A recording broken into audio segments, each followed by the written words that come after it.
Welcome back to my channel. ಎಲ್ಲರೂ ಹೇಗಿದ್ದೀರಾ? ಎಲ್ಲರೂ ಚೆನ್ನಾಗಿದ್ದೀರಾ ಅಂತ ಭಾವಿಸ್ತೀನಿ. ನಾನಿವತ್ತು ಎಕ್ಸಿಬಿಷನ್ ಗ್ರೌಂಡಲ್ಲಿದ್ದೀನಿ. ಅಂದರೆ ನಾನಿವಾಗ ಪಾರ್ಕಿಂಗಲ್ಲಿದ್ದೀನಿ.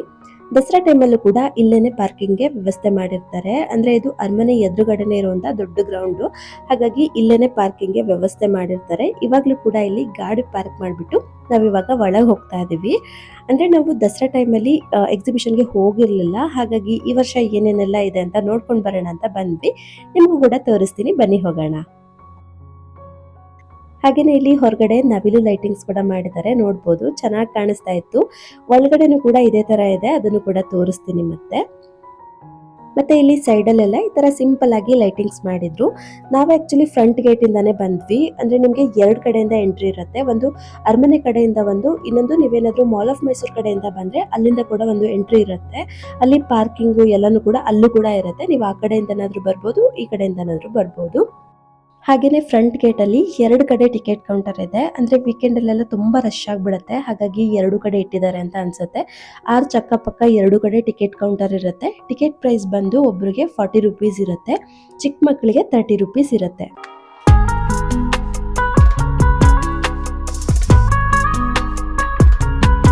ನೋಡಿ, ಲೈಟ್ ಹಾಕಿದ್ಮೇಲೆ ಎಷ್ಟು ಚೆನ್ನಾಗಿ ಕಾಣಿಸ್ತಾ ಇದೆ ಅಂತ. 7 ಗಂಟೆಗೆಲ್ಲ ಲೈಟ್ ಹಾಕ್ತಾರೆ. ನಾವಿಲ್ಲಿ ಬಂದಾಗ 6:45 ಆಗಿತ್ತು. ಹಾಗಾಗಿ ಸ್ವಲ್ಪ ಹೊತ್ತು ವೇಟ್ ಮಾಡಿದ್ವಿ ಲೈಟ್ ಆನ್ ಮಾಡ್ಲಿ ಅಂತ. ಲೈಟ್ ಹಾಕಿದ್ಮೇಲೆ ನೋಡ್ಕೊಂಡು ಒಳಗಡೆ ಹೊರಟ್ವಿ. ಬನ್ನಿ ಇವಾಗ ಒಳಗೆ ಹೋಗೋಣ, ಒಳಗೆ ಏನೇನೆಲ್ಲ ಇದೆ ಅಂತ ನೋಡ್ಕೊಂಡು ಬರೋಣ. ಹಾಗೇನೆ ಇಲ್ಲಿ ಒಳಗೆ ಬರ್ತಿದ್ದಂಗೆನೆ ತುಂಬಾ ಜನ ಈ ತರ ನಿಂತ್ಕೊಂಡಿದ್ರು. ಏನಕ್ಕಪ್ಪ ಅಂತ ನೋಡಿದ್ರೆ ಮ್ಯೂಸಿಕಲ್ ಫೌಂಟೇನ್ ಇದೆ ಇಲ್ಲಿ, ಇನ್ನೇನು ಸ್ಟಾರ್ಟ್ ಆಗ್ತಾ ಇತ್ತು. ಹಾಗಾಗಿ ಎಲ್ಲರೂ ಕೂಡ ನೋಡೋದಕ್ಕೆ ಅಂತ ನಿಂತಿದ್ರು. ಇದನ್ನ ಈ ವರ್ಷ ಹೊಸದಾಗಿ ಮಾಡಿರೋವಂಥದ್ದು. ಪ್ರತಿ 3/4 ಗಂಟೆಗೆ ಒಂದ್ಸತಿ ಪ್ಲೇ ಮಾಡ್ತಾರೆ, 7 ಗಂಟೆಯಿಂದ 10 ಗಂಟೆವರೆಗೂ. ತುಂಬಾನೇ ಚೆನ್ನಾಗಿತ್ತು. 2 ಸಾಂಗ್ ಪ್ಲೇ ಮಾಡ್ತಾರೆ. ನಾನು ಇಲ್ಲಿ ಫುಲ್ ವಿಡಿಯೋ ಆಡ್ ಮಾಡಿರ್ತೀನಿ, ನೀವು ಕೂಡ ನೋಡಿ ಎಂಜಾಯ್ ಮಾಡಿ. ತುಂಬಾನೇ ಚೆನ್ನಾಗಿತ್ತು.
ಮತ್ತೆ ಈ ಸತಿ ತುಂಬಾನೇ ನೀಟಾಗಿ ಅರೇಂಜ್ ಮಾಡಿದ್ದಾರೆ ಅಂತಾನೆ ಹೇಳ್ಬೋದು. ಇಲ್ಲಿ ನೋಡ್ಬೋದು ಕಲ್ಲಲ್ಲೇ ಮಾಡಿರೋ ತರ ಇದೆ, ಆದ್ರೆ ಕಲ್ಲಲ್ಲ, ಇದು ನೋಡೋದಕ್ಕೆ ಮಾತ್ರ ಹಾಗೆ ಕಾಣಿಸ್ತಾ ಇದೆ ಅಷ್ಟೇನೆ. ಬನ್ನಿ ಇವಾಗ ಒಳಗೆ ಹೋಗೋಣ. ಒಳಗಡೆ ಫುಲ್ ಸ್ಟಾಲ್ಸ್ ಇದಾವೆ. ಇಲ್ಲಿ ನಿಮಗೆ ಏನು ಸಿಗಲ್ಲ ಅಂತ ಇಲ್ಲ, ಪ್ರತಿಯೊಂದು ಕೂಡ ಸಿಗತ್ತೆ ಇಲ್ಲಿ. ನಾವಿಲ್ಲಿ ಏನು ಬೇಕಾದರೂ ಪರ್ಚೇಸ್ ಮಾಡ್ಬೋದು. ಆದರೆ ನಾನಿಲ್ಲಿ ಏನು ಕೂಡ ಶಾಪಿಂಗ್ ಮಾಡೋದಕ್ಕೆ ಹೋಗಿಲ್ಲ, ಯಾಕಂದರೆ ಬಂದಿರೋದೇ ಲೇಟ್ ಆಗಿದೆ. ಮತ್ತು ಶಾಪಿಂಗ್ ಮಾಡ್ಕೊಂಡು ಕೂತ್ಕೊಂಡ್ರೆ ಅದೇ ಕೆಲಸ ಆಗಿಬಿಡುತ್ತೆ. ಇನ್ನೇನು ಕೂಡ ನೋಡೋದಕ್ಕೂ ಆಗಲ್ಲ, ತೋರಿಸೋದಕ್ಕೂ ಆಗಲ್ಲ ಅಂದ್ಬಿಟ್ಟು ಜಸ್ಟ್ ನೋಡ್ಕೊಂಡು ಬಂದೆ ಅಷ್ಟೇ. ಶಾಪಿಂಗ್ಗೆ ಇನ್ನೊಂದ್ಸತಿ ಬಂದರೆ ಆಯಿತು ಅಂತ. ಹಾಗೇನೆ ಇಲ್ಲಿ ಮಧ್ಯದಲ್ಲಿ ನೋಡಿ ಈ ಥರ ನಂದಿ ಎಲ್ಲ ಮಾಡಿದ್ದಾರೆ. ಅಂದರೆ ಇದು ನಮಗೆ ಎಲ್ಲೋ ಒಂಥರ ಟೆಂಪಲ್ಗೆ ಬಂದಿರೋ ಥರ ಫೀಲ್ ಕೊಡುತ್ತೆ. ಮತ್ತು ಇದ್ರ ಸುತ್ತ ಸ್ಟಾಲ್ಸ್ ಇದ್ದಾವೆ. ಹಾಗೇನೆ ಇಲ್ಲಿ ನೋಡ್ಬೋದು ಚಾಮುಂಡಿ ಬೆಟ್ಟಕ್ಕೆ ವೆಲ್ಕಮ್ ಲೈಟಿಂಗ್ಸ್ ಹಾಕಿರ್ತಾರಲ್ವಾ, ಅದು ಕೂಡ ಇಲ್ಲಿಂದ ತುಂಬಾ ಚೆನ್ನಾಗಿ ಕಾಣಿಸ್ತಾ ಇತ್ತು, ನೋಡ್ಬೋದು.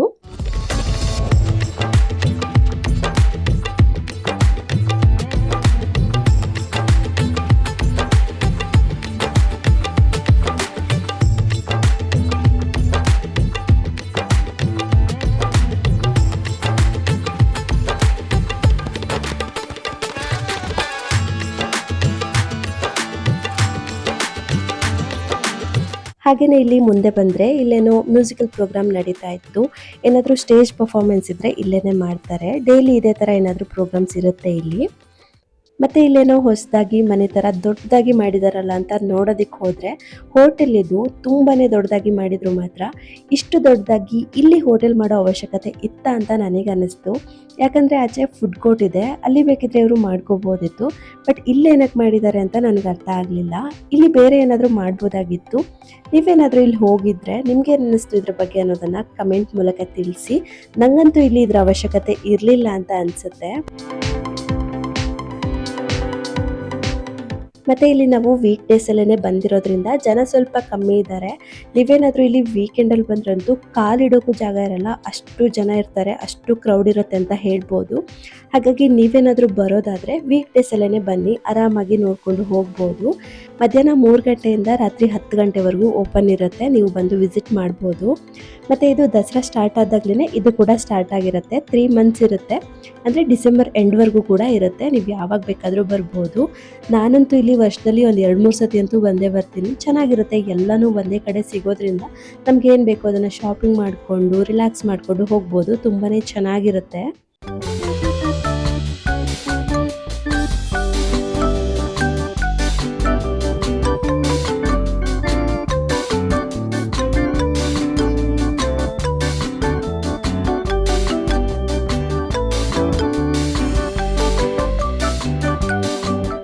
ಮತ್ತು ಇಲ್ಲಿ ನೋಡ್ಬೋದು, ಮುಂಚೆ ಮೈಸೂರು ಅರಮನೆ ಇದೇ ಥರ ಇದ್ದಿದ್ದಂತೆ ಉಡನ್ದು.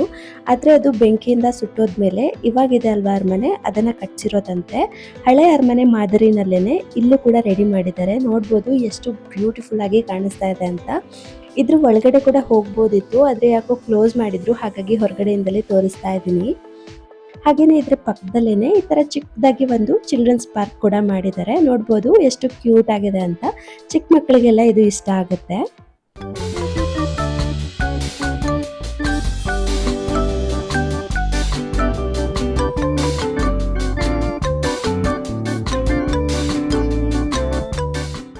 ಮತ್ತು ನಾವಿಲ್ಲಿ ಇದನ್ನೆಲ್ಲ ನೋಡಿಕೊಂಡು ಈ ಕಡೆ ಬರ್ತಿದ್ದಂಗೆ 8 ಗಂಟೆ ಆಗಿತ್ತು. ಮತ್ತೆ ಇಲ್ಲಿ ಮ್ಯೂಸಿಕ್ ಪ್ಲೇ ಮಾಡ್ತಾರೆ ಅಂತ ಗೊತ್ತಾಯಿತು. ನೋಡ್ಬೋದು ಎಷ್ಟು ಚೆನ್ನಾಗಿ ಕಾಣಿಸ್ತಾ ಇದೆ ಅಂತ. ಆರ್ಚ್ ಕೂಡ ಕಾಣಿಸ್ತಾ ಇರೋದ್ರಿಂದ ನೋಡೋದಕ್ಕಂತೂ ಸಖತ್ತಾಗಿ ಕಾಣಿಸ್ತಾ ಇತ್ತು. ಅನೌನ್ಸ್ ಮಾಡ್ತಾರೆ ಇವಾಗ ಪ್ಲೇ ಮಾಡ್ತಾ ಇದ್ದೀವಿ ಅಂತ. ಮತ್ತು ಆ ಕಡೆ ಈ ಕಡೆ ಲೈಟ್ಸ್ ಎಲ್ಲ ಆಫ್ ಮಾಡಿಬಿಡ್ತಾರೆ, ಆಮೇಲೆ ಮ್ಯೂಸಿಕ್ ಆನ್ ಮಾಡ್ತಾರೆ.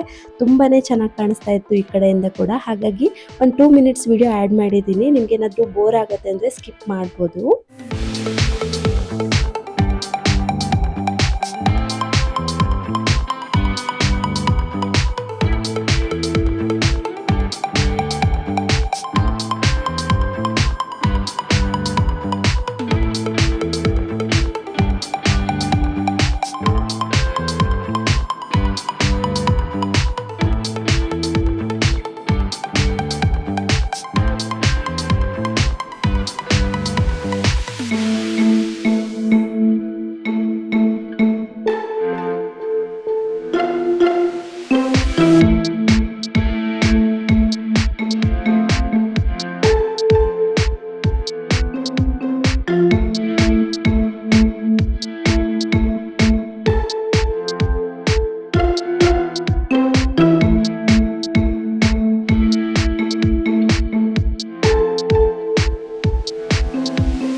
ಹಾಗೆಯೇ ಇಲ್ಲಿ ಫುಡ್ ಕೋರ್ಟ್ ಕೂಡ ಇದೆ, ನೋಡ್ಬೋದು ಈ ತರ ಲೈಟಿಂಗ್ಸ್ ಮಾಡಿದ್ದಾರೆ. ಮತ್ತೆ ಯಾರಿಗೆಲ್ಲ ಆಹಾರ ಮೇಳಕ್ಕೆ ಹೋಗಕ್ಕಾಗ್ಲಿಲ್ಲ ಈ ಸತಿ ದಸರಾದಲ್ಲಿ, ನೀವು ಇಲ್ಲಿ ಬರ್ಬೋದು. ಇಲ್ಲಿ ಎಲ್ಲಾ ತರ ಫುಡ್ ಕೂಡ ಸಿಗುತ್ತೆ ನಿಮ್ಗೆ.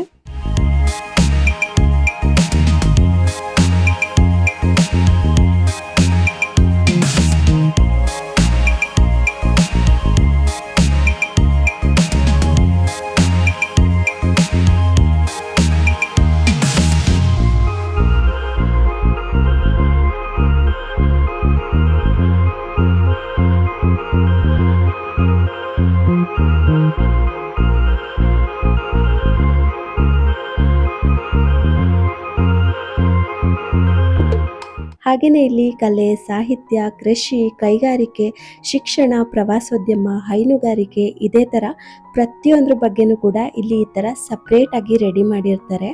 ಇದ್ರ ಒಳಗಡೆ ಬಂದರೆ ಅದ್ರ ಬಗ್ಗೆ ಪ್ರತಿಯೊಂದು ಇನ್ಫಾರ್ಮೇಷನ್ ಕೂಡ ನಮಗೆ ಇಲ್ಲಿ ಸಿಗುತ್ತೆ. ನಿಮ್ಗೇನಾದರೂ ಇದ್ರ ಬಗ್ಗೆ ಇಂಟ್ರೆಸ್ಟ್ ಇದ್ದರೆ ನೀವೇನಾದರೂ ಇಲ್ಲಿ ಬಂದರೆ ಪ್ರತಿಯೊಂದ್ರ ಬಗ್ಗೆ ಕೂಡ ಇನ್ಫಾರ್ಮೇಷನ್ನ ನೀವು ಡೀಟೇಲ್ ಆಗಿ ಇಲ್ಲಿ ಪಡ್ಕೋಬೋದು. ಇದೆಲ್ಲ ಒಂದು ಕಡೆ ಆದರೆ ಇದಕ್ಕಿಂತ ಹೆಚ್ಚಾಗಿ ರಾಜಕೀಯದ ಬಗ್ಗೆ, ರಾಜಕಾರಣಿಗಳ ಬಗ್ಗೆನೇ ಜಾಸ್ತಿ ಒತ್ತು ಕೊಟ್ಟಿರೋ ಥರ ಇತ್ತು ಈ ಸತಿ. ದಸರಾದಲ್ಲೂ ಅಷ್ಟೇ ಆ್ಯಂಡ್ ಇಲ್ಲೂ ಕೂಡ ಅಷ್ಟೇ. ಇದು ದಸರಾ ಎಕ್ಸಿಬಿಷನ್ನ ಅಥವಾ ರಾಜಕಾರಣದ ಎಕ್ಸಿಬಿಷನ್ ಅಂತ ನನಗಂತೂ ಅರ್ಥ ಆಗಲಿಲ್ಲ. ಎಲ್ಲಿ ಹೋದ್ರೂ ಕೂಡ ಅವ್ರದ್ದೊಂದು ಫೋಟೋ, ಇಲ್ಲಾಂದರೆ ದೊಡ್ಡ ದೊಡ್ಡ ಫ್ಲೆಕ್ಸು, ಅದಕ್ಕೊಂದು ಲೈಟಿಂಗ್ಸು ಆ್ಯಂಡ್ ಅವ್ರದ್ದೊಂದು ಸಾಧನೆ, ಬರೀ ಇದೇ ಆಯಿತು ಎಲ್ಲ ಕಡೆ. ಎಲ್ಲೆಲ್ಲಿ ಪ್ರಚಾರ ಮಾಡ್ಕೋಬೋದೋ ಎಲ್ಲ ಕಡೆ ಮಾಡಿದ್ದಾರೆ, ಒಂದು ಕಡೆ ಕೂಡ ಬಿಟ್ಟಿಲ್ಲ. ಯಾವ್ಯಾವುದು ಎಲ್ಲೆಲ್ಲಿ ಹೇಗೆ ನಡಿಬೇಕೋ ಹಾಗೆ ನಡೆದ್ರೇನೆ ಚಂದ. ಅದು ಬಿಟ್ಟು ಎಲ್ಲ ಕಡೆ ಇವ್ರದ್ದು ರಾಜಕೀಯನ ಮಧ್ಯೆ ತಂದರೆ ಎಷ್ಟು ಚೆನ್ನಾಗಿರುತ್ತೆ ನೀವೇ ಹೇಳಿ.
ಮತ್ತೆ ಇಲ್ಲೆಲ್ಲ ನೋಡ್ಬೋದು ಇನ್ನ ಕೂಡ ರೆಡಿ ಮಾಡ್ತಾ ಇದ್ದಾರೆ, ಪೂರ್ತಿಯಾಗಿ ಮುಗ್ದಿಲ್ಲ ಇನ್ನು.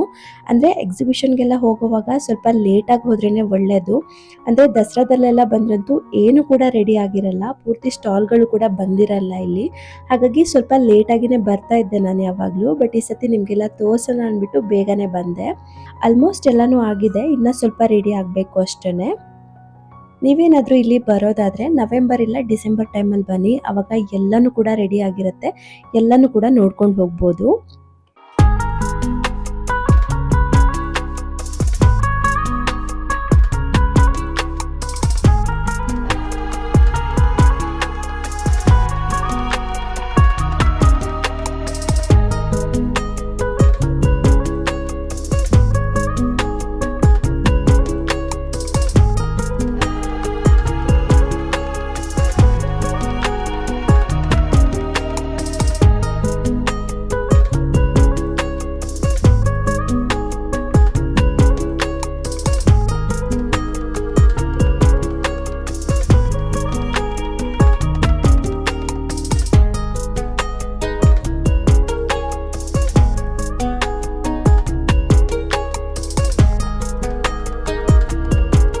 ಮತ್ತು ಇಲ್ಲಿ ದೊಡ್ಡೋರಿಗೆ ಚಿಕ್ಕ ಮಕ್ಕಳಿಗೆ ಎಲ್ರಿಗೂ ಕೂಡ ಗೇಮ್ಸು ಮತ್ತು ಬೇರೆ ಬೇರೆ ಆ್ಯಕ್ಟಿವಿಟೀಸ್ ಕೂಡ ಇರುತ್ತೆ.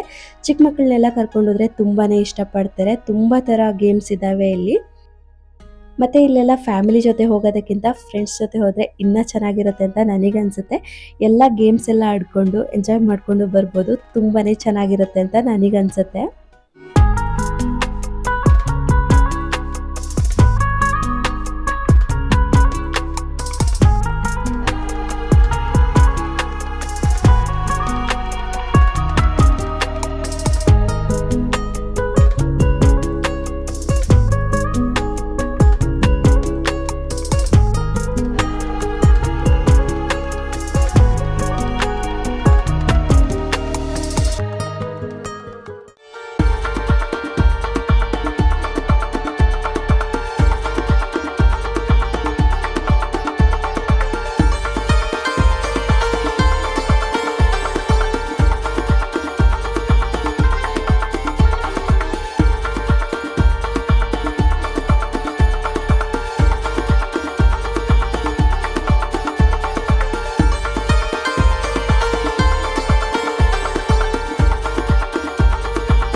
ಮತ್ತು ನಮ್ಮ ಗ್ರಾಚಾರಕ್ಕೆ ನಾವು ಹೋಗಿರೋ ದಿನವೇ ಜೋರು ಮಳೆ.